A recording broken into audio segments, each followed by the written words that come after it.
तो आज की क्लास में देखिए हम लोग को क्या करना है। पिछली क्लास में हमने सारे मॉडुलस ट्रांसफॉर्मेशन भी कंप्लीट कर लिए थे। फिर लास्ट में कुछ मिसलेनियस टाइप के ग्राफ हमने किए थे। अगर आप याद करो, पहला ग्राफ था आपका कि एक greatest integer of mod x plus mod x, mod y equal to क्या था, mod x plus greatest integer of mod x. तो इसमें मैंने पहले तो फर्स्ट क्वाड्रेंट में ग्राफ ड्रॉ किया था किसका, y equal to x plus greatest integer x का। और मैंने आपको एक बात बताई थी कि अगर ग्रेटेस्ट इंटीजर किसी फंक्शन में ऐड होता है ना, तो वो इंटरवल के हिसाब से उसके अंदर स्टेप वाला नेचर डाल देता है। ठीक है, तो ये सारी बातें फिर मैंने एक और क्वेश्चन कराया था, तो उसी मिसलेनियस में थोड़ा सा एक आध क्वेश्चन और कर लेते हैं, फिर उसके बाद अगले ट्रांसफॉर्मेशन पे आते हैं। जैसे इसके बाद अभी आपको ग्राफ ड्रॉ करना है किसका, y is equal to x plus sine x का। ठीक, तो आप एक मिनट सोचिए, फिर इसके बाद मैं इसको कर रहा हूं। देखिए y equal to x plus sine x का ग्राफ ड्रॉ करना है, कैसे ड्रॉ करेंगे, ठीक है।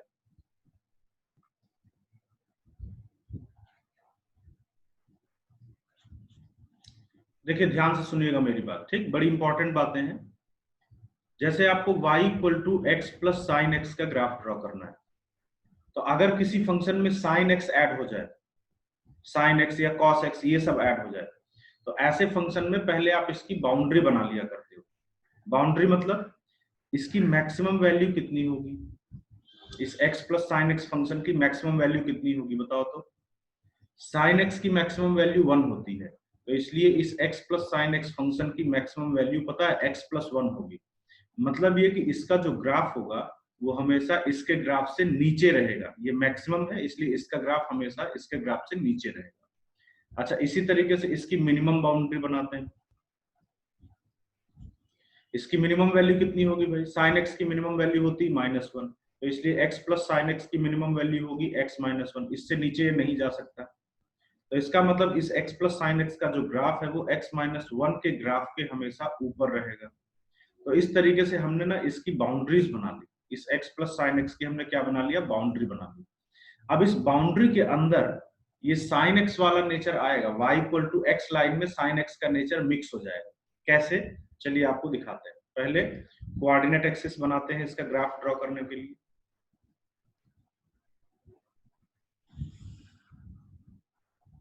देन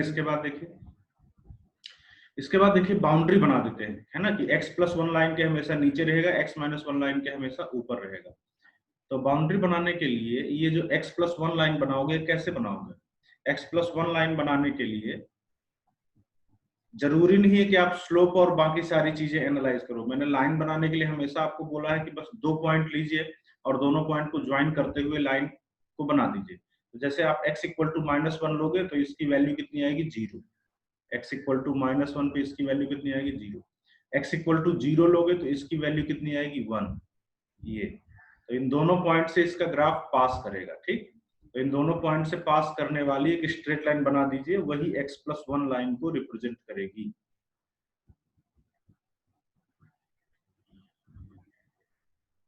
ये देखिए, ये आपकी कौन सी लाइन हो गई, y equal to x plus 1। ठीक है, और ये आपकी एक बाउंड्री है, अपर बाउंड्री है। अपर बाउंड्री कैसे, ग्राफ जो इसका होगा वो हमेशा इसके नीचे रहेगा, y equal to x plus 1 के हमेशा नीचे रहेगा। इसी तरीके से दूसरी बाउंड्री बना देते हैं, लोअर बाउंड्री x -1। इसका ग्राफ कैसे बनेगा, x इक्वल टू 1 लोगे तो ये y की वैल्यू 0 आएगी, मतलब यहाँ से पास करेगा। और x इक्वल टू 0 लोगे तो y की वैल्यू -1 आएगी, मतलब ग्राफ यहाँ से पास करेगा। तो इन दोनों पॉइंट से पास करने वाले ग्राफ को हम लोग बना देते हैं। ठीक, और वही हमारा रिक्वायर्ड स्ट्रेट लाइन हो जाएगा। तो चलिए देखिए क्या बनेगा।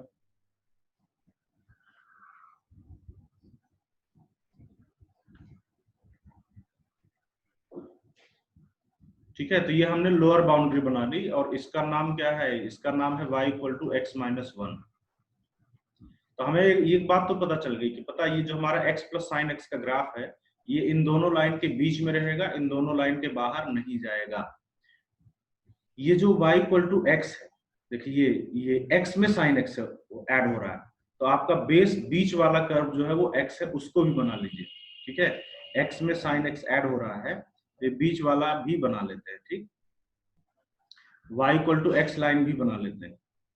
इसी में साइन एक्स ऐड हो रहा है, इसी में चेंज जो आएगा तो आएगा, ठीक है। तो ये भी बना लिया। ओके, आगे देखते हैं। अब चलिए ग्राफ स्टार्ट करते हैं। तो ग्राफ इन दोनों लाइन के बीच में रहेगा, इसके बाहर नहीं जाएगा। ये 1 पॉइंट है, ये 1 पॉइंट है, ठीक है। ये -1 है, ये भी -1 है। तो ग्राफ इनके बीच में रहेगा, इसके बाहर नहीं जाएगा। ये y equal to x line, देखिए x इक्वल टू 0 से स्टार्ट करते हैं। तो x इक्वल टू 0 पे क्या होगा, 0, और ये भी क्या होगा, 0। तो आपका ग्राफ यहां से स्टार्ट होगा 0 0 से, ठीक है। आपका ग्राफ इस पॉइंट से स्टार्ट होगा। आगे बढ़िए। आगे जब बढ़ोगे तो जैसे ही 0 से आगे बढ़े, तो 0 से आगे बढ़ोगे तो साइन एक्स थोड़ा सा पॉजिटिव हुआ। तो साइन एक्स थोड़ा सा पॉजिटिव हुआ, तो जब x में थोड़ा सा पॉजिटिव नंबर ऐड करोगे तो आपका जो ग्राफ है वो x के थोड़ा ऊपर चला जाएगा। जब x में कुछ ऐड करोगे तो ग्राफ x के ऊपर चला जाएगा। ऐसे ही करते करते जब आप π/2 पे पहुंचोगे, π/2 मतलब 1.5 यहाँ पे करीब पहुंचोगे, तो π/2 में देखिए ये बनेगा sin π/2 1 बनेगा, और ये जो ग्राफ है ये बढ़ते बढ़ते x+1 लाइन को टच कर जाएगा, ठीक है। बढ़ते बढ़ते ये किसको टच कर जाएगा, x+1 लाइन को टच कर जाएगा, इस तरीके से, ठीक। फिर जब π/2 के आगे बढ़ोगे ना, तो साइन जो है वो फिर से वापस 1 से नीचे आ जाएगा, 1 से घटने लगेगा। तो ये ग्राफ x+1 के नीचे आना चालू हो जाएगा फिर से। फिर धीरे धीरे नीचे आते आते जब आप पाई पे पहुंचोगे, तो पाई पे साइन पाई 0 होता है। तो जब ये 0 हो जाएगा तो ये y equal to x line पे आ जाएगा, है ना। जब ये 0 हो जाएगा तो क्या हो जाएगा, ये y equal to x line पे आ जाएगा।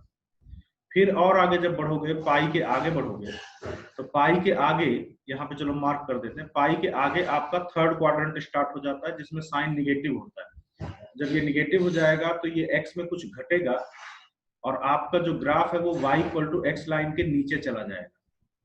x में कुछ घटा तो graph x y equal to x line के नीचे चला गया, ठीक। 3π/2 पे जब आप पहुंचोगे, तो 3π/2 पे आपको पता है ये -1 होता है। तो इस बार आपका ग्राफ x-1 लाइन को जाकर के टच करेगा। और इसी तरीके से और आगे बढ़ोगे तो धीरे धीरे ये वापस बढ़ने लगेगा, और 2π पे जब पहुंचोगे तो 2π पे ये 0 हो जाएगा, और ये वापस आपका y equal to x line पे आ जाएगा। तो ये नेचर फॉलो करता हुआ ग्राफ को अब आप आगे और भी बना सकते हैं, ठीक। यही सेम टू सेम नेचर आप पीछे भी रख सकते हैं। बिल्कुल साइन वाला नेचर बनाना है, बाउंड्रीज बनानी है। कौन सी बाउंड्रीज है, y equal to x-1 and y equal to x+1, और इस तरीके से आपको ग्राफ ड्रॉ कर देना है, ठीक। ग्राफ देख लीजिए अच्छी तरीके से, ये किसका ग्राफ है, ये है y equal to x plus sine x का ग्राफ। पता है ये एक स्ट्रिक्टली इंक्रीजिंग फंक्शन है। मैं इसलिए बता रहा हूं कि कोई ऐसे वैसे ऐसे ग्राफ मत ड्रॉ कर देने, अच्छा नीचे आ गया तो ऐसे बना दे, फिर ऐसे बना दे। ये स्ट्रिक्टली इंक्रीजिंग, हर जगह पे इंक्रीज करो, देखो ध्यान से। और ये कैसे पता चला, ग्राफ से नहीं, आप इसको dy/dx करके देखिए। dy/dx जो है वो कितना आ रहा है, x का डिफरेंशिएशन 1 प्लस cos x, और ये क्या दिख रहा है, 1 प्लस cos x क्या दिख रहा है, ऑलवेज पॉजिटिव, है ना, ऑलवेज पॉजिटिव। कुछ एक दो डिस्क्रीट पॉइंट्स को छोड़ के, तो मैंने पहले भी बताया था कि अगर डिस्क्रीट पॉइंट पे ये 0 होता है तो हम उसको स्ट्रिक्टली इंक्रीजिंग ही मानते हैं। तो अदरवाइज ये ऑलवेज पॉजिटिव है, इसलिए जब dy/dx ऑलवेज पॉजिटिव है तो मैं बोल सकता हूँ कि ये हमारा फंक्शन स्ट्रिक्टली इंक्रीजिंग होगा। तो ये स्ट्रिक्टली इंक्रीजिंग फंक्शन है, इस तरीके से इसका ग्राफ होगा, ठीक है। किसी को कोई डाउट है तो पूछिए, नहीं तो फटाफट नोट करिए, अगले ग्राफ पे आते हैं। तो चलिए फिर एक और ग्राफ करिए जल्दी से, इसी concept based, y is equal to x into sine x का ग्राफ, ठीक है। किसका ग्राफ बनाना है, y equal to x into sine x का ग्राफ, जल्दी से बनाइए।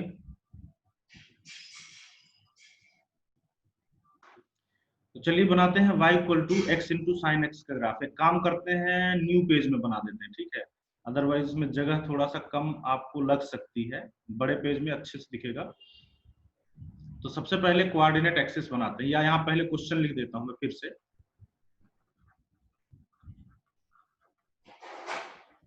आपको किसका ग्राफ बनाना है, y equal to x into sine x का ग्राफ बनाना है, ठीक। तो पहले हम कोऑर्डिनेट एक्सिस ड्रॉ कर देते हैं।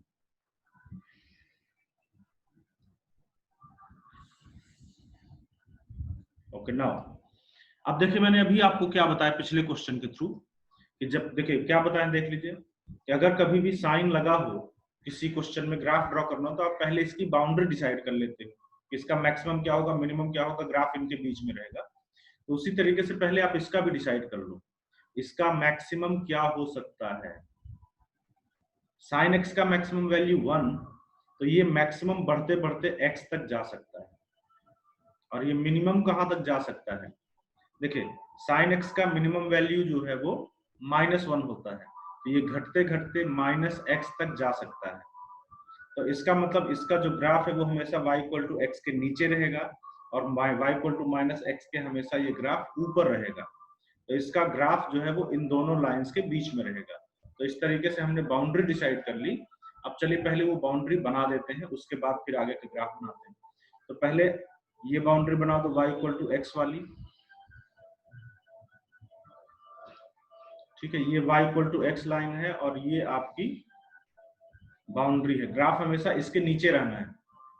अब चलिए दूसरी बाउंड्री बनाते हैं y इक्वल टू -x वाली।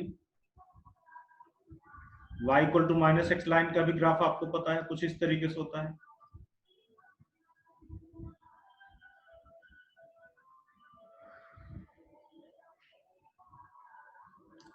ठीक तो ये हमने बना दिया y equal to -x line. ये है आपका y equal to x and ये है आपका y इक्वल टू -x। तो ये दोनों के बीच में ही ग्राफ रहेगा। अब चलिए ग्राफ ड्रॉ करते हैं और मेरी बात ध्यान से सुनिएगा।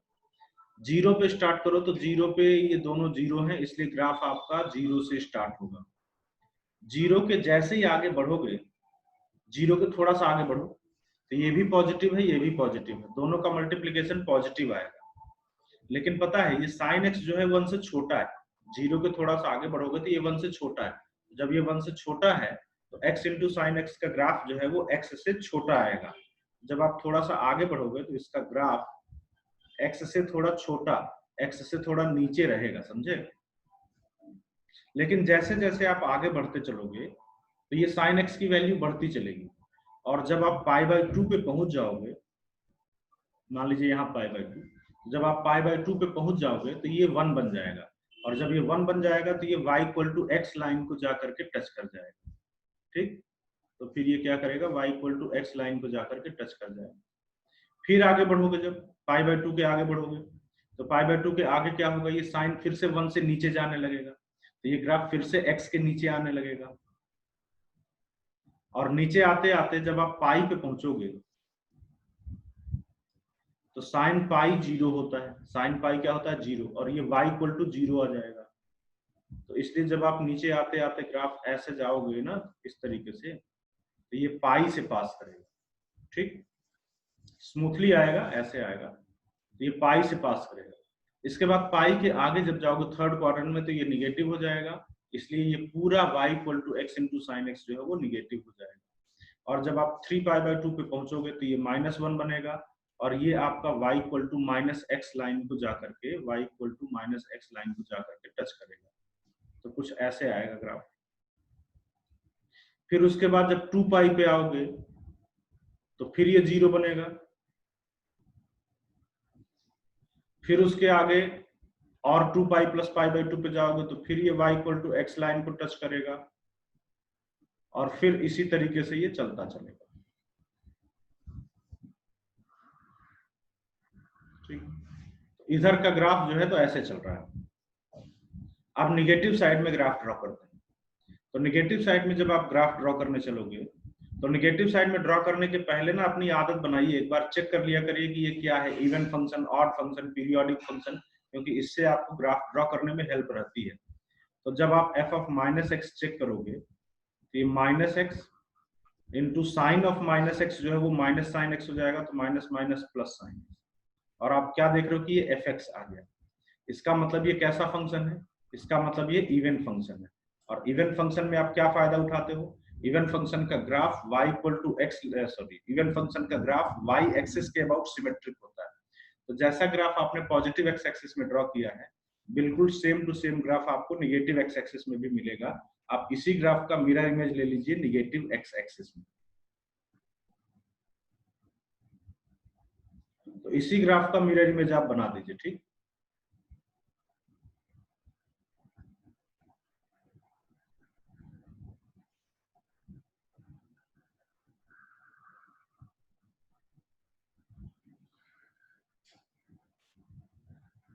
इस तरीके से आपका ग्राफ मिलेगा, ठीक है। तो ये जो आपके सामने ग्राफ बनाया मैंने, ये किसका ग्राफ रिप्रेजेंट हो रहा है? ये y equal to x sine x का ग्राफ रिप्रेजेंट हो रहा है। क्लियर? ये पॉइंट्स ध्यान रखिएगा कि ये इवन है कि ऑड है, ग्राफ ड्रॉ करने में हेल्प रहती है।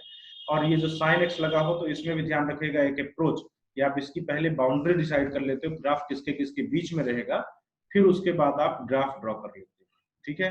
तो कर लीजिए, इसके बाद अगले ट्रांसफॉर्मेशन पे आते हैं। तो चलिए इसके बाद हम लोग स्टार्ट करते हैं ग्रेटेस्ट इंटीजर ट्रांसफॉर्म।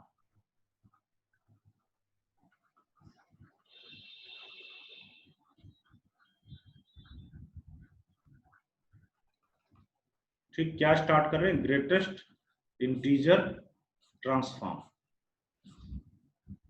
अब देखिए, जैसे आपने पहले, इसके पहले क्या पढ़ा था? Modulus transform. तो मॉडुलस ट्रांसफॉर्म में क्या पढ़े थे कि अच्छा, मॉड अलग अलग जगह पे लगाने से ग्राफ किस तरीके से चेंज होता है, ये हम लोगों ने पढ़ा था। एक बार आपने मॉड एक्स के ऊपर लगाया, फिर एक बार आपने एफ एक्स के ऊपर लगाया, फिर एक बार आपने वाई के ऊपर लगाया। उसी तरीके से ग्रेटेस्ट इंटीजर ट्रांसफॉर्म में ग्रेटेस्ट इंटीजर कहां पे लगाओगे, इसके बेसिस पे ग्राफ का ट्रांसफॉर्मेशन होगा। आप x पे ग्रेटेस्ट इंटीजर लगा सकते हो, आप पूरे फंक्शन पे ग्रेटेस्ट इंटीजर लगा सकते हो, और आप y पे ग्रेटेस्ट इंटीजर लगा सकते हो, या आप इन सबका मिक्स लगा सकते हो, ठीक। तो ग्रेटेस्ट इंटीजर ट्रांसफॉर्म में पहला ट्रांसफॉर्मेशन है कि y equal to f x के ग्राफ से हम लोग बनाते हैं y equal to f of greatest integer x का ग्राफ, ठीक है। हम लोग क्या कर रहे हैं? y equal to f x के ग्राफ से y equal to f of greatest integer x का ग्राफ ड्रॉ करते हैं। That is your first greatest integer transform, जिसमें ग्रेटेस्ट इंटीजर किसके ऊपर लग गया है? x के ऊपर ग्रेटेस्ट इंटीजर लग गया। देख लीजिए, किसके ऊपर ग्रेटेस्ट इंटीजर लगा? x के ऊपर। मतलब जो बेस कर्व था उसमें जहां जहां पे x था, वहां वहां पे ग्रेटेस्ट इंटीजर x आ गया। तो ग्राफ में क्या चेंज होगा, आप ग्राफ कैसे ड्रॉ करते हो, ये हम लोग कॉन्सेप्चुअली समझते हैं। फिर से जान लीजिए कॉन्सेप्चुअली, क्योंकि स्टेप तो बिल्कुल याद नहीं रहने वाला हो, कंफ्यूज हो जाओगे, परेशान हो जाओगे, ठीक है। तो मॉडुलस में भी यही था ना पहला ट्रांसफॉर्म, कि पहले मॉड किसके ऊपर हमने लगाया था? एक्स के ऊपर। उसी तरीके से ग्रेटेस्ट इंटीजर भी पहले हम लोग किसके ऊपर लगा रहे हैं? एक्स के ऊपर, ठीक। चलिए देखते हैं। इसके लिए कॉन्सेप्चुअली समझने के लिए मैं एक बेस कर्व लेता हूं।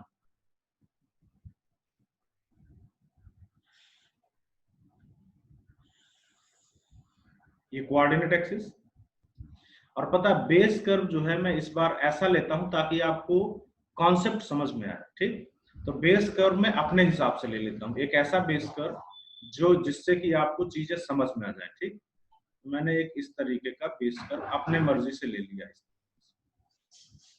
ठीक। तो मैंने बेस कर्व ये ले लिया। इससे क्या होगा कि इससे आपको बेनिफिट होगा, इससे आपको चीजें समझ में अच्छे से आएंगी, ठीक है। आप ध्यान से सुनिएगा, पहले कैसे कॉन्सेप्ट समझिएगा, ठीक। जब कॉन्सेप्ट समझ जाओगे तो स्टेप ऑटोमेटिकली आ जाएगा। पहला, ये x इक्वल टू 0 पे जो वैल्यू दे रहा था, x इक्वल टू 0 पे ये क्या वैल्यू दे रहा था? f of 0।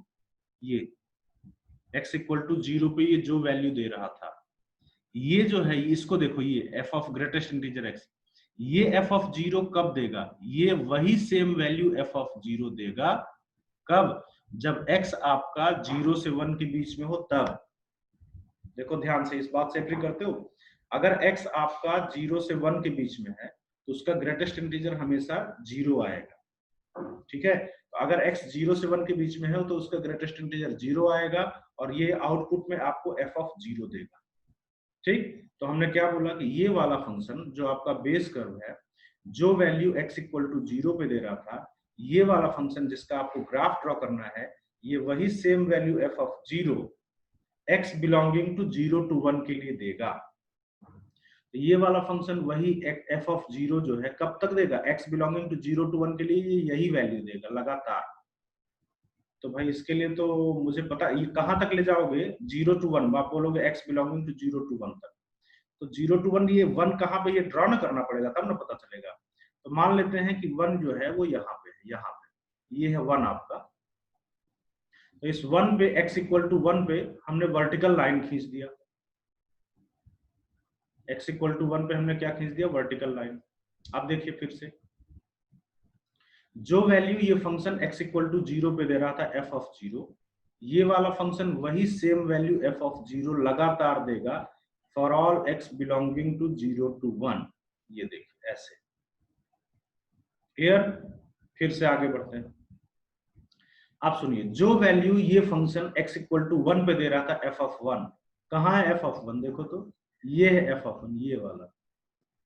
जो वैल्यू ये फंक्शन x इक्वल टू 1 पे दे रहा था f ऑफ 1, ये वही f of 1 same output f of 1 कब देगा? जब x की वैल्यू 1 से 2 के बीच में है। तो इसका जब ग्राफ ड्रॉ करोगे तो वो यही वैल्यू देगा कब तक? जब x की वैल्यू 1 से 2 के बीच में है।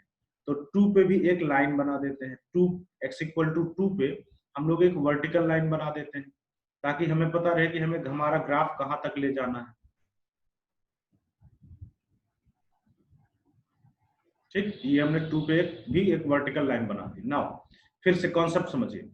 जो वैल्यू ये x इक्वल टू 1 पे दे रहा था f ऑफ 1, ये वही f ऑफ 1 देगा जब x की वैल्यू 1 से 2 के बीच में है तब। ये देखिए 1 से 2 के बीच अगर x है तो ये वही वैल्यू देगा। अब इस प्रोसेस को आप और आगे बढ़ा सकते हो। ठीक, जो वैल्यू ये x, एक बार और एक्सप्लेन करते हैं फिर उसके बाद सीधे स्टेप लिखेंगे।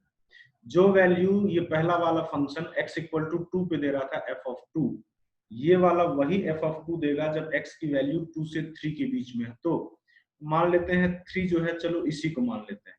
ठीक है, कहीं भी हो उससे क्या फर्क पड़ता है, कोई दिक्कत नहीं, आप स्टेप बाय स्टेप करते चलना बस। तो जो वैल्यू ये फंक्शन x इक्वल टू 2 पे दे रहा था, ये वही value x belonging to 2 to 3 के बीच में देगा। तो यही सेम वैल्यू आपको कहां पे मिलेगी? x बिलोंगिंग टू 2 to 3 में यही सेम वैल्यू मिलेगी। तो अब अपने इस सारे प्रोसेस को एनालिसिस करिए और देखिए कि क्या स्टेप्स हमने फॉलो किए हैं। ध्यान से देखिएगा, हमने स्टेप्स फॉलो किए हैं। सबसे पहले हमने इंटीग्रल x पे वर्टिकल लाइंस ड्रॉ की। देखो इंटीग्रल x पे हमने क्या किया? Vertical lines. इंटीग्रल x पे वर्टिकल लाइंस ड्रॉ की। फिर क्या किया है? फिर इन वर्टिकल लाइंस का कर्व के साथ जो पॉइंट ऑफ इंटरसेक्शन है, इन वर्टिकल लाइंस का जो कर्व के साथ में पॉइंट ऑफ इंटरसेक्शन है, इस पॉइंट को हमने 1 यूनिट से राइट साइड तक इसको एक लाइन बना दिया। ठीक है, हमने क्या किया? पहले x इंटीजर x पे वर्टिकल लाइंस ड्रॉ किया, फिर point of intersection with the curve से हमने हॉरिजॉन्टल लाइन ड्रॉ किया। कितने यूनिट लेंथ की ड्रॉ किया? 1 यूनिट लेंथ की। देखो पॉइंट ऑफ इंटरसेक्शन से 1 यूनिट लेंथ की हॉरिजॉन्टल लाइन आपने ड्रॉ की। क्लियर? तो ये तो स्टेप क्या हो गया पता है? स्टेप ये है कि पहले आपको सारे इंटीग्रल x पे वर्टिकल लाइंस बना देनी है, सारे इंटीग्रल x पे। जैसे -1 पे भी बना है, इसी तरीके से आप 4 पे भी बना सकते हो। इंटीग्रल x पे वर्टिकल लाइंस बनाना है। फिर क्या करना है? From point of intersection with the curve, जैसे इस point of intersection with the curve से draw horizontal line of length 1 unit towards right. ऐसे जैसे ये यहाँ पे, अच्छा 3 भी तो है, 3 पॉइंट ऑफ इंटर, एक भी पॉइंट छूटना नहीं चाहिए, ध्यान रखना। तो इस पॉइंट ऑफ इंटरसेक्शन से 1 यूनिट की हॉरिजॉन्टल लाइन ड्रॉ करिए। जैसे इस पॉइंट ऑफ इंटरसेक्शन से 1 यूनिट की हॉरिजॉन्टल लाइन ड्रॉ करिए टुवर्ड्स राइट। कॉन्सेप्चुअली क्या बोलोगे? अच्छा, जो वैल्यू ये x इक्वल टू -1 पे दे रहा था f ऑफ -1, ये वही same value x belonging to -1 to 0 के लिए देगा। बस क्लियर? तो ये हमने कॉन्सेप्चुअली भी एक्सप्लेन कर दिया और साथ में जो है तो स्टेप भी एक्सप्लेन कर दिया। तो इसके स्टेप आप चाहो तो लिख सकते हो कि आपको क्या करना है। पहला स्टेप है कि draw vertical lines at every integer x। हर एक इंटीग्रल x पे आपको वर्टिकल लाइंस ड्रॉ करना है। ओके, सेकंड, दूसरा क्या करना है? From point of intersection with the curve, from point of intersection with the curve draw horizontal lines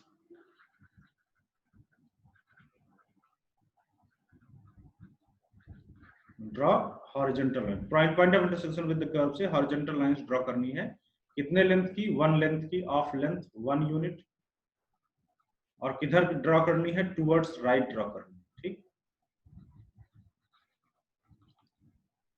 तो very simple steps are there, बहुत ही आसान से स्टेप है ये इंटीग्रल एक्स पे। अच्छा, अब मैं आपको एक ट्रिक बताता हूँ कि याद रखने की, कि कहीं कंफ्यूजन ना हो।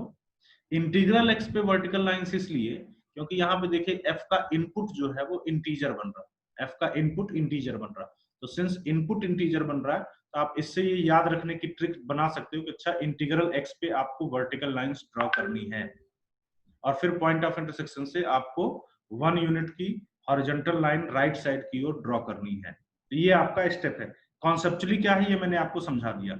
जो वैल्यू x इक्वल टू 0 पे मिलेगी f ऑफ 0, वही value x belongs to 0 to 1 के लिए वही सेम वैल्यू मिलेगी। ठीक, तो ये कॉन्सेप्चुअल हो गया।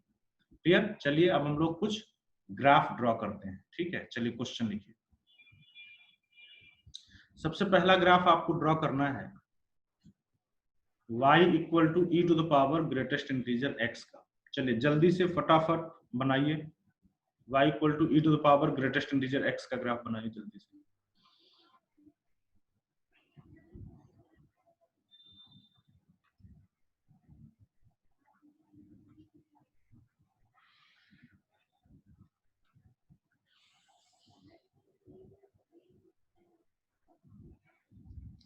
चलिए what is the base curve. यहाँ पे देखो ये ग्रेटेस्ट इंटीजर x का फंक्शन है ना, तो आपके समझ में आना चाहिए अच्छा ग्रेटेस्ट इंटीजर x का फंक्शन है तो पहला वाला ग्रेटेस्ट इंटीजर ट्रांसफॉर्म हम लगा सकते हैं। Our base curve is e to the power x, इस पे अगर हम पहला ग्रेटेस्ट इंटीजर ट्रांसफॉर्म लगा देंगे तो हमें e to the power greatest integer x का ग्राफ मिल जाएगा। ठीक है, तो चलिए अपना हम लोग बेस कर्व ड्रॉ करते हैं। बेस कर्व है e to the power x, आपको पता है इसका ग्राफ 0 पे ये 1 होता है, और इस तरीके से इसका ग्राफ हम लोग बना देते हैं।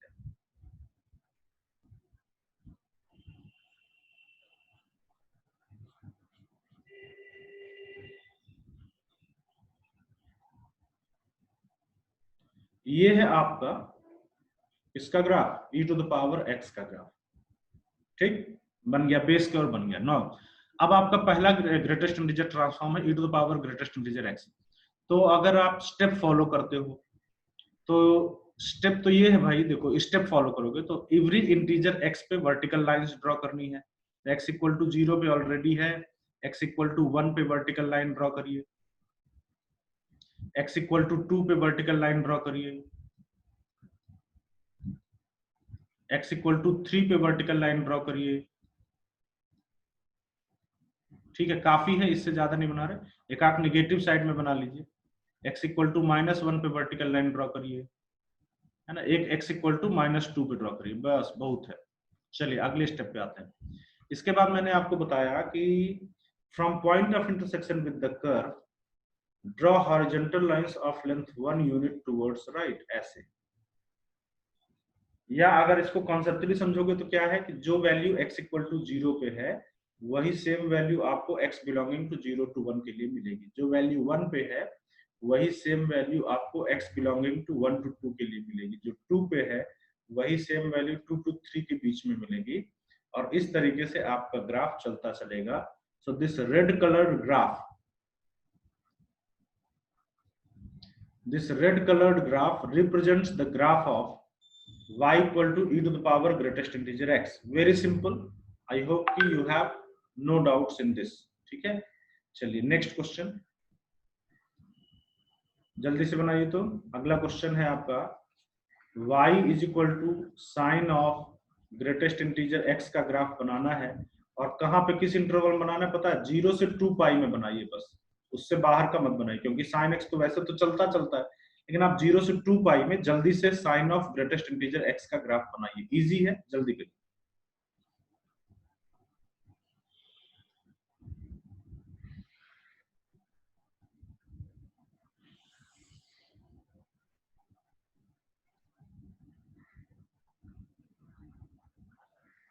तब तक मैंने कोऑर्डिनेट एक्सिस बना दिया, एंड आपको एक बात तो क्लियर दिख रही होगी कि इसका बेस कर्व जो है वो क्या है, इसका बेस कर्व है साइन x। इसके बाद x की जगह पे ग्रेटेस्ट इंटीजर x आया, तो ये हमारा पहला ग्रेटेस्ट इंटीजर ट्रांसफॉर्म होगा। तो बेस कर्व का ग्राफ बनाते हैं।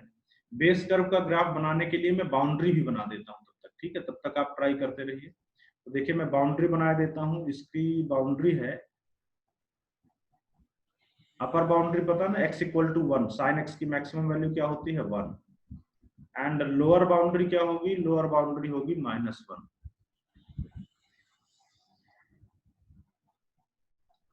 तो हमने तब तक इसकी बाउंड्री भी बना दी भाई। और बेस कर्व बनाते हैं, लेकिन पता पूरा नहीं बनाना है, पूरे में इंटरेस्टेड नहीं है, सिर्फ 0 से 2 पाई में बनाना है बस। तो 0 से 2 पाई में ही बनाइए, बाकी जरूरत नहीं है। π/2, पाई, 3π/2 एंड 2 पाई। ठीक, इतने में ही हमें इसका ग्राफ बनाना है। तो चलिए बेस कर्व बना लेते हैं। बेस कर्व है हमारा sin x।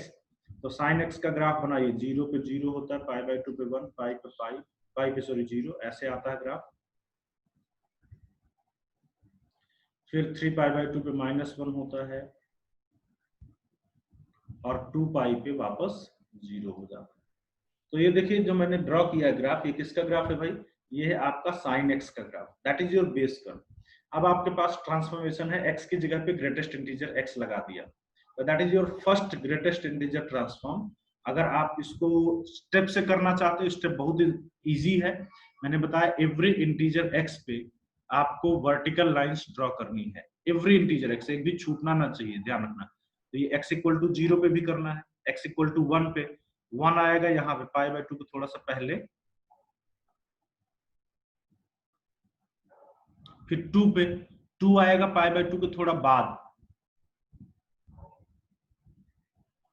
अच्छा, एक डाउट हो सकता है कि 1 बड़ा होगा कि 2, मतलब sin 1 बड़ा होगा कि sin 2 बड़ा होगा, sin 1 बड़ा होगा या sin 2, ये निकाल लो। ये है आपका 1 है नियरली कितना 57 डिग्री के आसपास, और 2 है नियरली कितना 114 डिग्री के आसपास।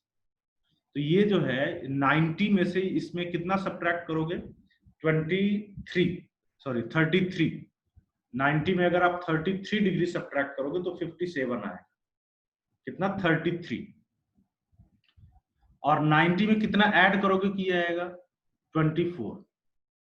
तो ये कम ऐड किया ना इसमें 24, इसमें ज्यादा सब्ट्रैक्ट किया, इसका मतलब ये 2 जो है ये ज्यादा करीब है π/2 के। तो 2 जो है वो π/2 के ज्यादा करीब है, इसलिए इस पे वैल्यू 1 के कंपैरिजन में ज्यादा आएगी, 1 पे वैल्यू थोड़ा छोटा आएगी। थोड़ा ये ध्यान दीजिएगा, जहां पे भी डाउटफुल लगे ना तो एक बार चेक कर लिया करो। ये 90 डिग्री से ना 33 डिग्री पीछे है, और ये वाला 2 जो है वो 90 डिग्री से 24 डिग्री ही आगे है। ये पास में रहेगा ना 90 डिग्री के, इसलिए वैल्यू ज्यादा आएगी। ये पहला वाला दूर है तो इसलिए इस पे वैल्यू कम आएगी। ओके, नेक्स्ट 3 पे, तो 3 पाई से थोड़ा पहले आएगा। 4 पे, 4 आपका पाई के बाद यहां पे कहीं पे आएगा। 5 पे, 5 3π/2 से आगे होगा कि पीछे, 3π/2, ये है आपका, देखो पाई होता है 3.14, तो ये 9 पॉइंट कुछ है, तो 9 पॉइंट कुछ डिवाइडेड बाई 2, ये तो 5 से छोटा है ना भाई, 2 5 जा 10 होता है, तो इसका मतलब 5 इस 3π/2 के बाद में कहीं पे आएगा, यहाँ पे 5 आएगा, एंड लास्टली 6 जो है वो 2 पाई के पहले हम बनाएंगे, तो यहाँ पे 6 आएगा। 7 जो है वो 2 पाई के बाद जाएगा, तो उसके बाद तो ग्राफ ड्रॉ करना नहीं था। खैर, नेक्स्ट स्टेप पे आते हैं। अब ये था कि point of intersection with the curve से आपको horizontal line of one length towards right draw करनी थी। ये देखिए पॉइंट ऑफ इंटरसेक्शन से 1 यूनिट लेंथ की horizontal line, point of intersection से 1 यूनिट लेंथ की हॉरिजॉन्टल लाइन टुवर्ड्स राइट आपको ड्रॉ करनी है, एक भी पॉइंट छूटना नहीं चाहिए। ठीक है, इस तरीके से आपने ग्राफ ड्रॉ किया। देखो ये आपका कौन सा था 5 वाला, और ये आपका पॉइंट कौन सा था 6 वाला, तो इसको भी ड्रॉ करोगे, लेकिन 2 पाई से ज्यादा नहीं जाना है ना, तो यहीं पे इसको रोक दीजिए। ये जो आपके सामने ग्राफ है that represents the graph of sine of greatest integer x। यहां से देख के आप बता सकते हो कि 0 से 2 पाई में ये कितने पॉइंट पे डिसकंटिन्यूअस है, कितने पे डिसकंटिन्यूअस दिख रहा है, 1 2 3 4 5 6 पॉइंट पे। ठीक है, so it is discontinuous at 6 points. ठीक, तो नोट कर लीजिए, एक क्वेश्चन में लिख रहा हूं, इसको तब तक ट्राई करिए, नेक्स्ट मीटिंग में इसको डिस्कस करते हैं कि आपको डोमेन बताना है y is equal to under root of x square minus greatest integer x का होल स्क्वायर। इसका आपको डोमेन बताना है, ठीक है। देख लीजिए क्वेश्चन, ट्राई करिए, हम लोग नेक्स्ट मीटिंग में इसको डिस्कस करते हैं, ठीक है ना। करिए जल्दी से।